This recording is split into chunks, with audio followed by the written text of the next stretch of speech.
everyone. So it seems like so many people are scared of gaining weight, which it can be understandable, but sometimes you have to gain the weight to recover.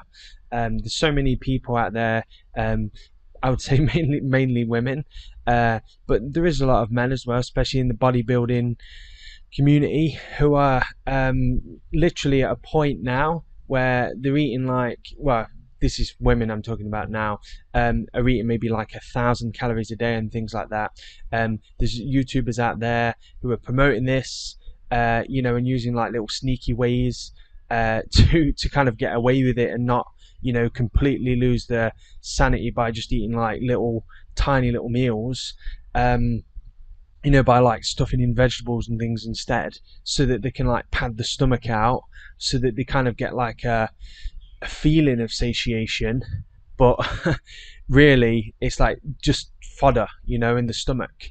It's not fuel, or it's just like a little bit fuel, but not too much, just a little bit, and then enough to fill the stomach, so that they feel like satiated or whatever, right?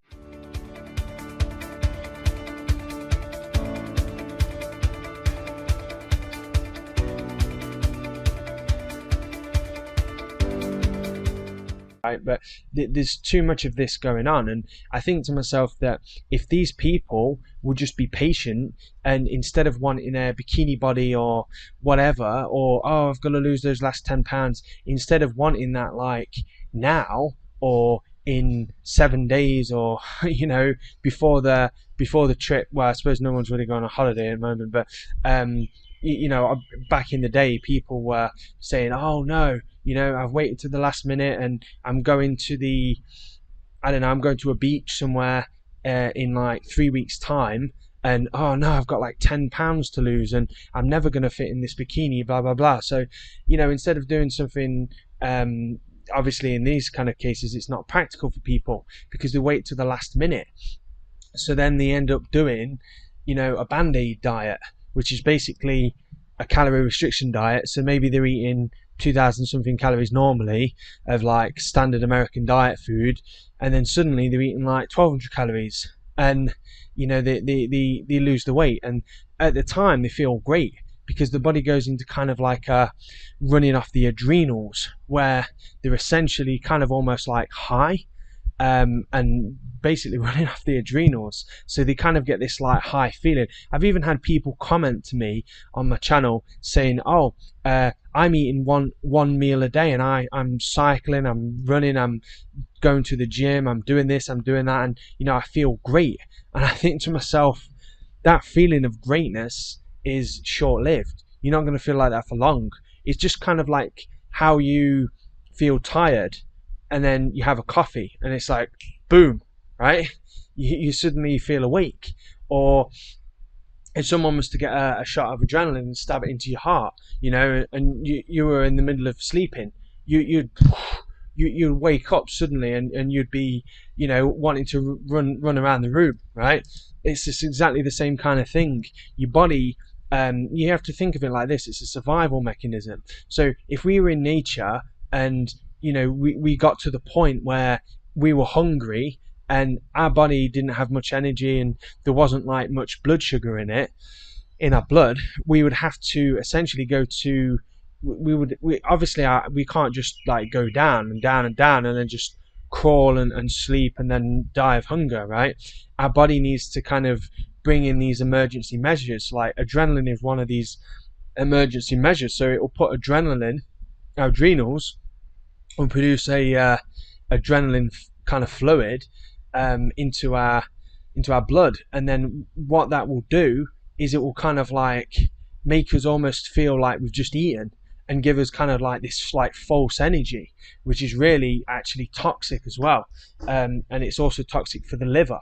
The liver eventually, once we've utilized some of this, the liver has to kind of mop up the the toxicity of it, because we can actually end up creating too much in these kind of situations, because believe it or not, even though we're not like living in the wild, our lives can be very stressful in so many other ways, where if you think about it, in nature we would have only had a few stresses, maybe a wild animal, or oh no, this fruits run out of sorry, this trees run out of fruit, right? So oh no, I've got to walk to the nearest other fruit tree. Like who knows where that is?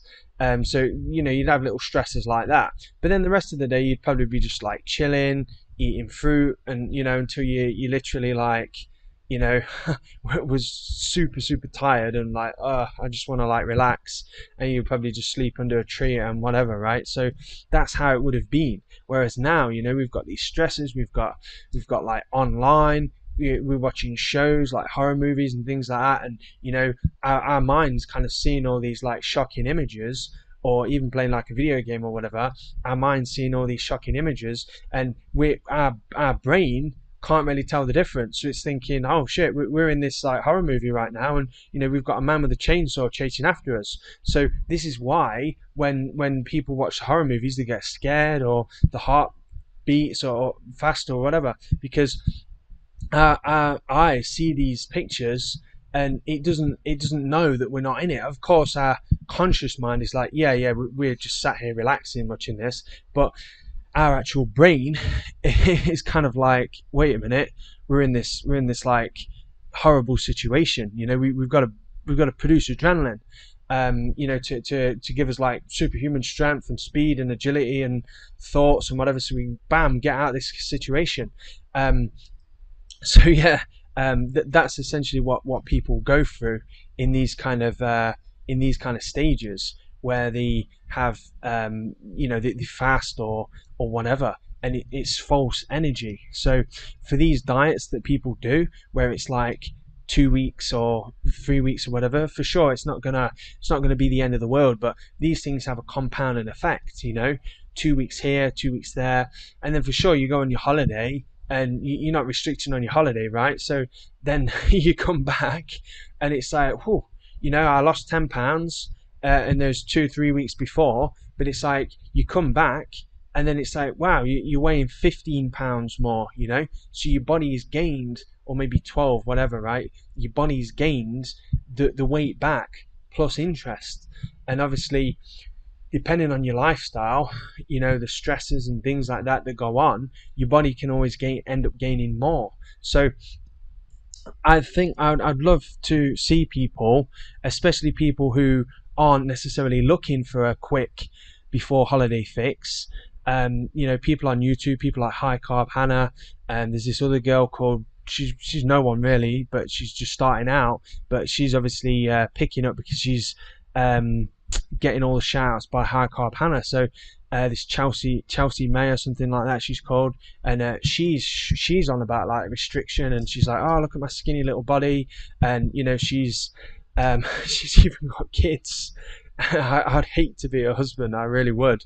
She must be an absolute wreck, like literally just eating she's even eating 3/4 of a plate of vegetables, and maybe like two little like 250 grams of potatoes or something, so she's probably eating about 800 calories a day. I would not want, I don't know if she's running on stims, or she's binging behind the closed doors, or whatever, I don't know. But at the end of the day, these kind of diets become so unsustainable that eventually your metabolism adapts, because it's like, well, we're in starvation mode, and you have to keep going lower and lower and lower, so then eventually it turns into a full-blown eating disorder, where it's like, oh, I can't eat more than 500 calories a day, otherwise I'm going to gain 10 pounds. So that's exactly what you end up doing. So at the end of the day, people in these diets, they need to just simply break the cycle. Now, if that means eating as much as you want for a whole year and gaining 10, 20, 30 pounds, whatever, so be it. But then you've got especially if you're young, like a lot of these girls that I'm seeing on YouTube and things, they're young, they're like 20, 30. And let's be honest, the girls that I'm seeing as well, they're eating plant-based as well, right? So they're eating vegan diets, healthy, and yeah, they're really emphasizing the vegetables. So I don't see why they won't be living to 100 plus. So we're talking 70 or so years they've got ahead of them. Now, I'm sure they're probably not going to be too bothered about like physiques and stuff when they're in their 80s, but let's be honest, they've got like 70 years ahead of them. Now, are they going to be restricting for 70 more years? Or are they going to last maybe 10 years and then just kind of give in and just be like, yeah, I'm just going to eat whatever. And then, you know, just do that for the rest of their lives, you know. But if they were to simply spend a year or maybe 6 months or however long it takes, especially with these who have been doing it a long term, it could obviously be a longer process. But if they was to just spend a year, 6 months, 2 months, 2 years, whatever, as literally gaining the weight and accepting that, and then knowing that they'll never have to ever restrict again, and they can eat as much as they want. I'm not saying they have to force feed themselves until they're sick or anything, but everyone should be eating an amount, not like reliant on the scales, not like, oh, if I eat more than this amount, I will lose weight, I will gain weight, so then I have to, you know, force in vegetables instead, force feed myself vegetables so that I can't eat too many potatoes, I can't eat too much brown rice, I can't eat too much fruit, you know, I have to put spinach in my smoothie so that I don't eat too many bananas. I mean, all these things is crazy. So if people were just to literally break this cycle by eating, you know, in abundance as much as they want, like they don't even have to count. Just you know, say yourself, if you're going to eat a fruit meal, just set yourself a couple of bunches of bananas or whatever, and just literally just sit there and eat them. And then, you know, if you leave and there's just 5 bananas left, whatever, if you leave and there's 0 bananas left and you have to go out and get some more, then carry on eating. This is exactly what I've been doing during my refeeding, which I've been in for just over a month right now. And I've already, my appetite has already started to go down. I know obviously I haven't been yo-yo dieting for like 5, 10, 20 years like some people have. But mine is already, like, my appetite's calmed down. And the last time I weighed myself, so I try not to weigh myself often. I'm just doing it like every so often so that I can be kind of understanding where I'm at. But the last time I weighed is literally just a plateau. I've been that same weight for about 2 weeks now. So at the end of the day, I think I've hit that plateau already. And it's only been, like I said, just over a month. So my body is obviously like getting to the stage where I've kind of like gone up, and now I'm kind of gonna kind of go like this for a bit, and then hopefully, bam, straight back down to, you know, to my set point. So that's exactly what I'm hoping to achieve. And I feel so sad that there's so many women out there who could be doing so much good, especially promoting, you know, abundance eating. Like we shouldn't be living our lives restricting, and they could be promoting this, but instead, because of their struggles and because they're impatient and they don't want to wait a year or 2 years or whatever, they're essentially trying to ruin everyone else's life as well. They're trying to take them down with you. Like, if you want to calorie restrict, that's fine, go ahead, but don't take thousands, millions of other girls, young impressionable girls, down with you as well, right? That's the problem I have with this. People promoting these restrictive diets when essentially it's like, yeah, if you've got an eating disorder, you're too afraid to admit it, and you know, whatever, that's fine. You go ahead and destroy your life, but don't bring thousands and whatever, maybe millions of other people into this, into your eating disorder. Which, let's be honest, restricting your calories is an eating disorder, right? And yeah, you obviously there's more extreme parts of an eating disorder where you're not eating anything, or you're skipping eating days, or you're eating like 200 calories, but still restricting anything to the point where you're filling your plate with vegetables, in my opinion, is still an eating disorder, right? So the only way to break this, as I keep saying, is to eat, right?